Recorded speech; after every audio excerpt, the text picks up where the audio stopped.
आइए सुनते हैं मुंशी प्रेमचंद की कहानियों का संग्रह मानसरोवर भाग 2 की और एक कहानी जिसका नाम है दूध का दाम।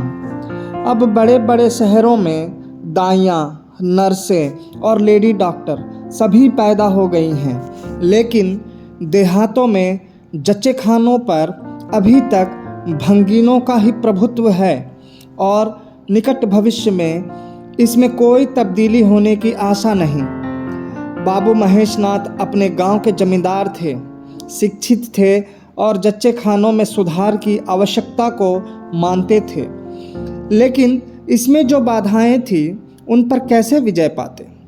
कोई नर्स देहात में जाने पर राजी न हुई और बहुत कहने सुनने से राजी भी हुई तो इतनी लंबी चौड़ी फीस मांगी कि बाबू साहब को सिर झुकाकर चले आने के सिवा और कुछ ना सूझा। लेडी डॉक्टर के पास जाने की उन्हें हिम्मत ना पड़ी। उसकी फीस पूरी करने के लिए तो शायद बाबू साहब को अपनी आधी जायदाद बेचनी पड़ती। इसलिए जब 3 कन्याओं के बाद वह चौथा लड़का पैदा हुआ तो फिर वही गूदड़ था और वही गूदड़ की बहू। बच्चे अक्सर रात ही को पैदा होते हैं।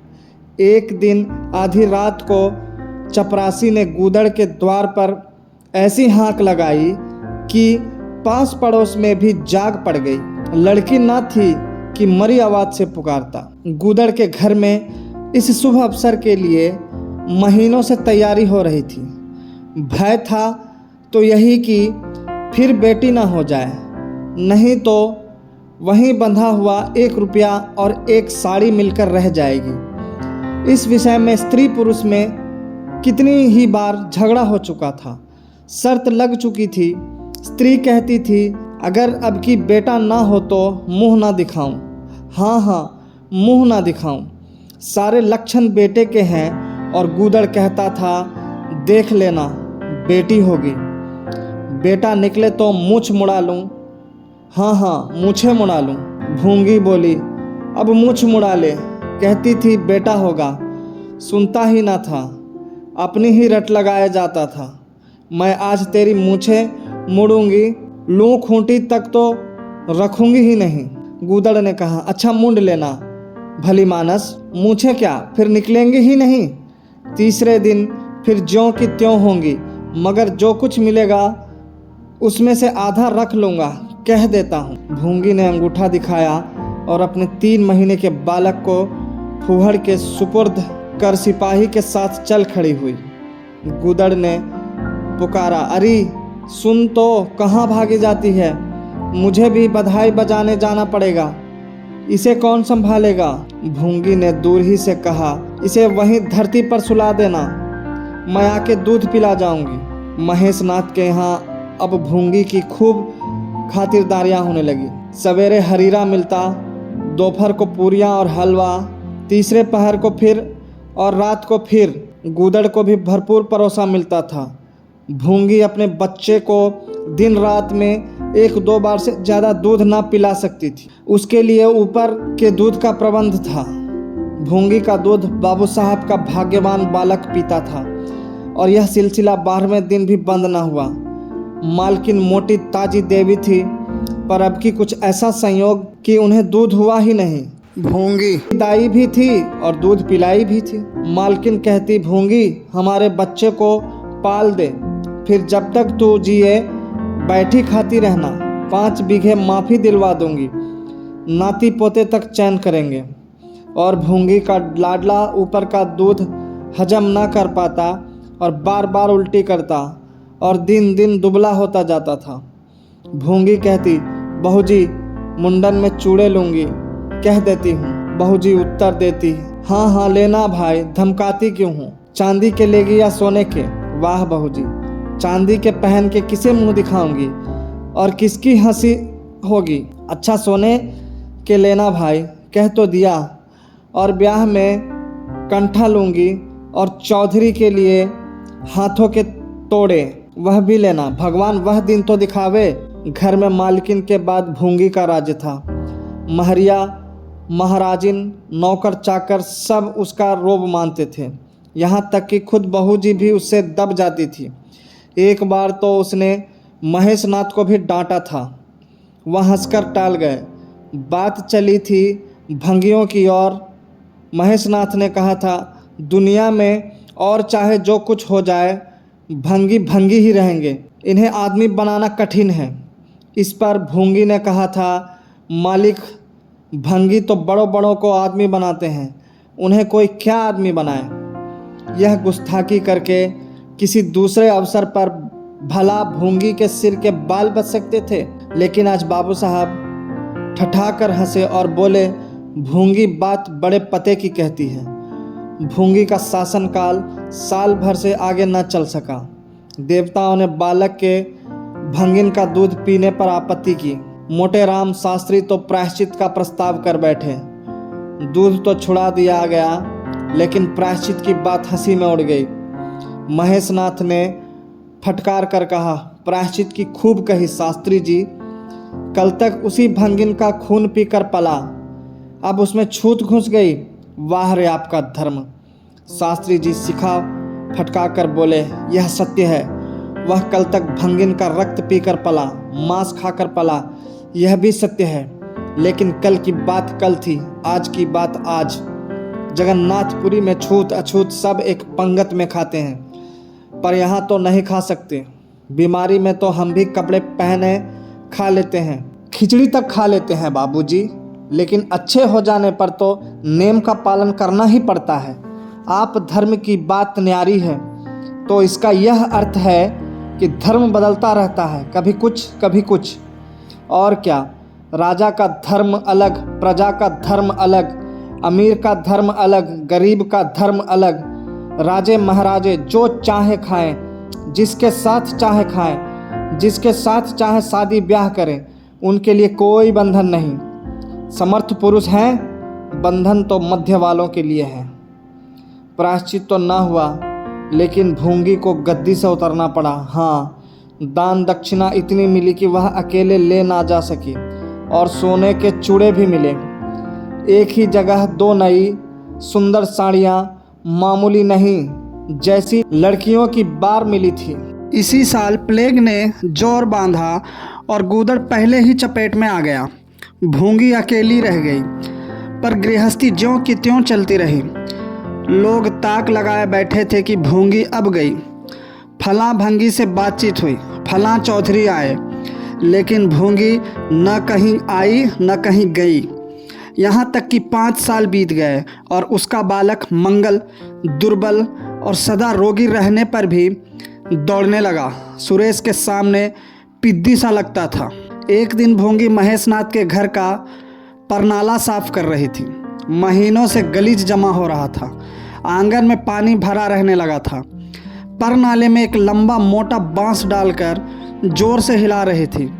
पूरा दाहिना हाथ परनाले के अंदर था कि एकाएक उसने चिल्लाकर हाथ बाहर निकाल लिया और उसी वक्त एक काला सांप परनाले से निकलकर भागा। लोगों ने दौड़कर उसे मार तो डाला, लेकिन भूंगी को ना बचा सके। समझे पानी का सांप है, विषैला ना होगा, इसलिए पहले कुछ गफलत की गई। जब विष देह में फैल गया और लहरें आने लगी, तब पता चला कि वह पानी का सांप नहीं, गेहूं था। मंगल अब अनाथ था। दिन भर महेश बाबू के द्वार पर मंडराया करता। घर में जूठन इतना बसता था कि ऐसे ऐसे 10-5 बालक पल सकते थे। खाने की कोई कमी न थी। हाँ, उसे तब बुरा जरूर लगता था जब उसे मिट्टी के कटोरों में ऊपर से खाना दिया जाता था। सब लोग अच्छे अच्छे बर्तनों में खाते हैं, उसके लिए मिट्टी के कटोरे। यूँ उसे इस भेदभाव का बिल्कुल ज्ञान न होता था, लेकिन गांव के लड़के चिढ़ा चिढ़ा कर उसका अपमान करते थे। कोई उसे अपने साथ खिलाता भी न था। यहाँ तक कि जिस टाट पर वह सोता था वह भी अछूत था। मकान के सामने एक नीम का पेड़ था, इसी के नीचे मंगल का डेरा था।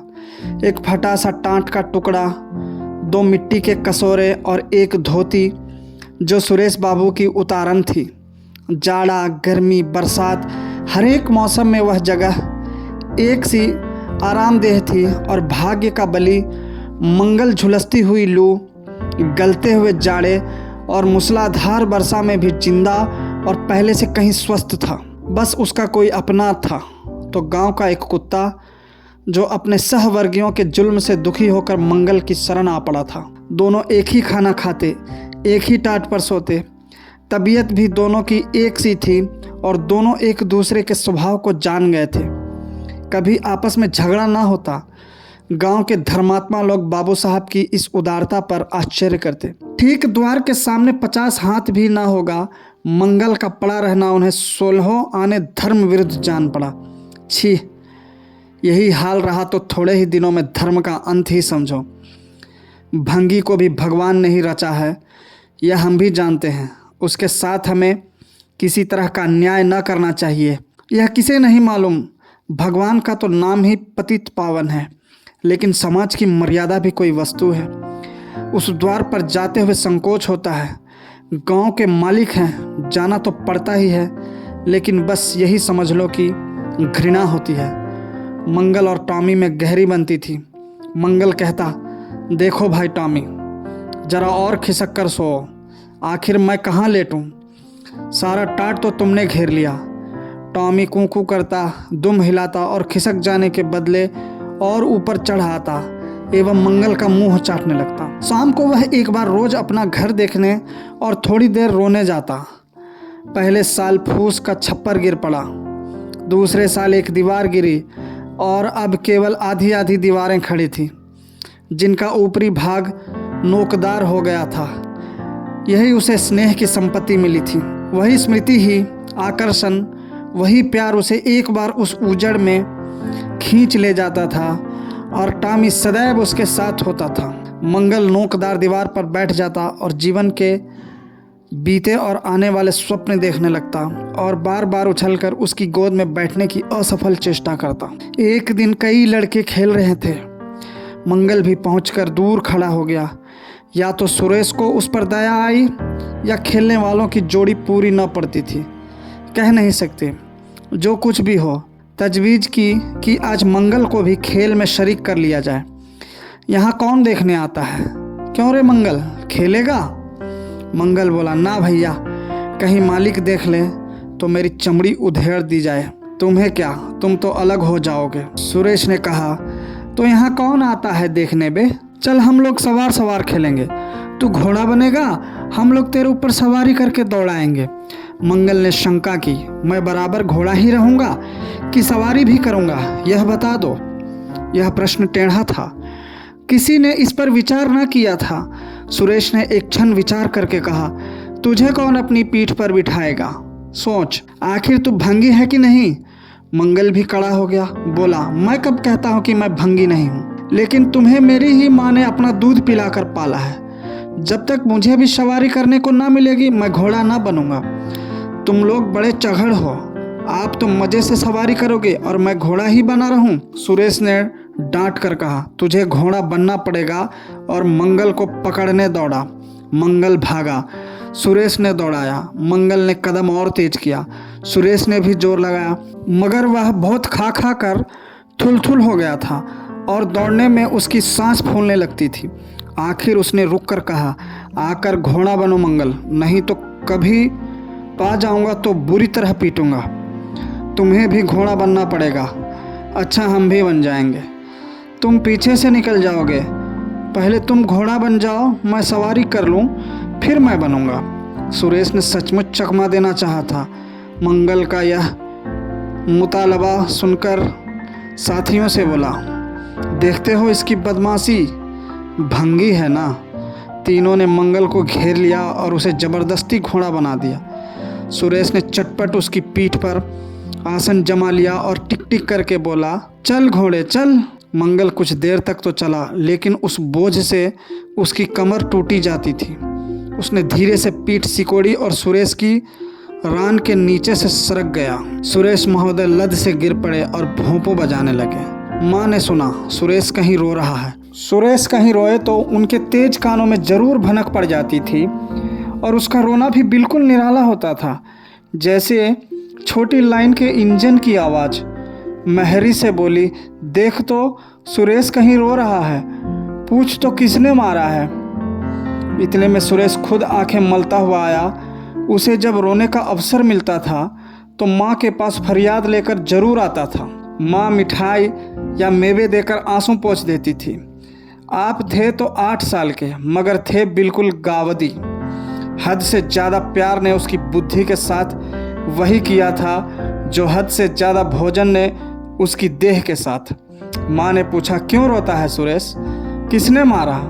सुरेश ने रोकर कहा, मंगल ने छू दिया। माँ को विश्वास न आया। मंगल इतना निरीह था कि उससे किसी तरह की शरारत की शंका न होती थी, लेकिन जब सुरेश कस्में खाने लगा तो विश्वास करना लाजिम हो गया। मंगल को बुलाकर डांटा, क्यों रे मंगल, अब तुझे बदमाशी सूझने लगी? मैंने तुझसे कहा था सुरेश को कभी मत छूना, याद है कि नहीं? बोल। मंगल ने दबी आवाज़ से कहा, याद क्यों नहीं है? तो फिर तूने उसे क्यों छुआ? मैंने नहीं छुआ। तूने नहीं छुआ तो वह रोता क्यों था? गिर पड़े इससे रोने लगे। चोरी और सीना जोरी। देवी जी दांत पीस कर रह गई। मारती तो उसी दम स्नान करना पड़ता, छड़ी तो हाथ में लेनी ही पड़ती और छूत का विद्युत प्रवाह इस छड़ी के रास्ते उनकी देह में प्रविष्ट हो जाता। इसलिए जहाँ तक गालियाँ दे सकी दी और हुक्म दिया कि अभी अभी यहाँ से निकल जा। फिर जो इस द्वार पर तेरी सूरत नजर आई तो खून ही पी जाऊंगी। मुफ्त की रोटियां खा खा कर शरारत सूझती है। आदि मंगल में गैरत तो क्या थी, हाँ डर था। चुपके से अपने सकोरे उठाए, टाट का टुकड़ा बगल में दबाया, धोती कंधों पर रखी और रोता हुआ वहाँ से चल पड़ा। अब वह यहाँ कभी ना आएगा। यही तो होगा कि भूखों मर जाएगा। क्या हरज है, इस तरह जीने से फ़ायदा ही क्या? गांव में उसके लिए और कहाँ ठिकाना था? भंगी को कौन पनाह देता? उसी खंडहर की ओर चला जहाँ भले दिनों की स्मृतियाँ उसके आंसू पोंछ सकती थी, और खूब फूट फूट कर रोया। उसी क्षण टॉमी भी उसे ढूंढता हुआ पहुंचा और दोनों फिर अपनी व्यथा भूल गए। लेकिन ज्यों-ज्यों दिन का प्रकाश क्षीण होता जाता था, मंगल की ग्लानि भी क्षीण होती जाती थी। बचपन को बेचैन करने वाली भूख देह का रक्त पी पी कर और भी बलवान होती जाती थी। आंखें बार बार कसौरों की ओर उठ जाती। वहाँ अब तक सुरेश की जूठी मिठाइयाँ मिल गई होती, यहाँ क्या धूल फांके। उसने टॉमी से सलाह की, खाओगे क्या टॉमी? मैं तो भूखा लेट रहूँगा। टॉमी ने कूं कूं करके शायद कहा, इस तरह का अपमान तो जिंदगी भर सहना है। यूं हिम्मत हारोगे तो कैसे काम चलेगा? मुझे देखो ना, कभी किसी ने डंडा मारा, चिल्ला उठा। फिर जरा देर बाद दुम हिलाता हुआ उसके पास जा पहुंचा। हम तुम दोनों इसलिए बने हैं भाई, मंगल ने कहा। तो तुम जाओ, जो कुछ मिले खा लो, मेरी परवाह न करो। टॉमी ने अपनी स्वान भाषा में कहा, अकेला नहीं जाता, तुम्हें साथ लेकर चलूँगा। मैं नहीं जाता तो मैं भी नहीं जाता। भूखों मर जाओगे तो क्या तुम जीते रहोगे? मेरा कौन बैठा है जो रोएगा? यहाँ भी वही हाल है भाई। क्वार में जिस कुतिया से प्रेम किया था उसने बेवफाई की और कल्लू के साथ है। खैरियत यही हुई कि अपने बच्चे लेती गई, नहीं तो मेरी जान गाढ़े में पड़ जाती। 5-5 बच्चों को कौन पालता? एक क्षण के बाद भूख ने एक दूसरी युक्ति सोच निकाली। मालकिन हमें खोज रही होंगी क्या टॉमी? और क्या, बाबूजी और सुरेश खा चुके होंगे। कहार ने उनकी थाली से जूठन निकाल लिया होगा और हमें पुकार रहा होगा। बाबूजी और सुरेश दोनों की थालियों में घी खूब रहता है और वह मीठी मीठी चीज़, हाँ मलाई, सबका सब घूरे पर डाल दिया जाएगा। देखें, हमें खोजने कोई आता है? खोजने कौन आएगा? क्या कोई पुरोहित हो? एक बार मंगल मंगल होगा और बस थाली पर नाले में उड़ेल दी जाएगी। अच्छा तो चलो चलें, मगर मैं छिपा रहूँगा। अगर किसी ने मेरा नाम लेकर ना पुकारा तो मैं लौट आऊँगा, यह समझ लो। दोनों वहाँ से निकले और आकर महेशनाथ के द्वार पर अंधेरे में दबक कर खड़े हो गए। मगर टॉमी को सब्र कहाँ, वह धीरे से अंदर घुस गया। देखा महेशनाथ और सुरेश थाली पर बैठ गए हैं। बरोठे में धीरे से बैठ गया, मगर डर रहा था कि कोई डंडा ना मार दे। नौकर में बातचीत हो रही थी। एक ने कहा, आज मंगलवा नहीं दिखाई देता। मालकिन ने डांटा था, इससे भागा है शायद। दूसरे ने जवाब दिया, अच्छा हुआ निकाल दिया गया, सवेरे सवेरे भंगी का मुंह देखना पड़ता था। मंगल और अंधेरे में खिसक गया, आशा गहरे जल में डूब गई। महेशनाथ थाली से उठ गए। नौकर हाथ धुला रहा है, अब हुक्का पिएंगे और सोएंगे। सुरेश अपनी माँ के पास बैठा कोई कहानी सुनता सुनता सो जाएगा। गरीब मंगल की किसे चिंता है। इतनी देर हो गई, किसी ने भूल से भी ना पुकारा। कुछ देर तक वह निराश सा वहां खड़ा रहा, फिर एक लंबी सांस खींचकर जाना ही चाहता था कि कहार पत्तल में थाली का जूठन ले जाता नजर आया। मंगल अंधेरे से निकलकर प्रकाश में आ गया। अब मन को कैसे रोके। कहार ने कहा, अरे तू यहाँ था? हमने समझा कि कहीं चला गया, ले खा ले, मैं फेंकने ले जा रहा था। मंगल ने दीनता से कहा, मैं तो बड़ी देर से यहाँ खड़ा था, तो बोला क्यों नहीं? मारे डर के। अच्छा ले खा ले। उसने पत्तल को ऊपर उठाकर मंगल के फैले हुए हाथों में डाल दिया। मंगल ने उसकी ओर ऐसी आंखों से देखा जिसमें दीन कृतज्ञता भरी हुई थी। टॉमी भी अंदर से निकल आया था। दोनों वही नीम के नीचे पत्तल में खाने लगे। मंगल ने एक हाथ से टॉमी का सिर सहलाकर कहा, देखा पेट की आग ऐसी होती है, यह लात की मारी हुई रोटियां भी ना मिलती तो क्या करते। टॉमी ने दुम हिला दी। सुरेश को अम्मा ने पाला था। टॉमी ने फिर दुम हिलाई। लोग कहते हैं दूध का दाम कोई नहीं चुका सकता, और मुझे दूध का यह दाम मिल रहा है। टॉमी ने फिर दुम हिलाई। धन्यवाद।